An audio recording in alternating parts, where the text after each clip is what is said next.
Wajib baca Fatihah. Kerana Fatihah ni dipanggil Ummul Kitab, pengibu kitab.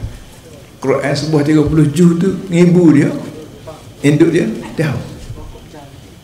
Karenanya dalam Fatihah tu ada ihdinas siratal mustaqim siratal ladzina an'amta 'alaihim. Ya Allah, pimpinlah kami ke jalan yang betul, laluan yang betul. Maknanya Tuhan tahu dah dunia ni banyak cekok-cekok banyak. Hak betul saya. Dan Nabi sebut laluan atas dunia ni perangai hidup manusia lebih kurang 73 perangai orang campur-campur jadi 73. Dalam 73 ni saya hak betul. 72 salah berlaku masuk neraka. Hak betul mana?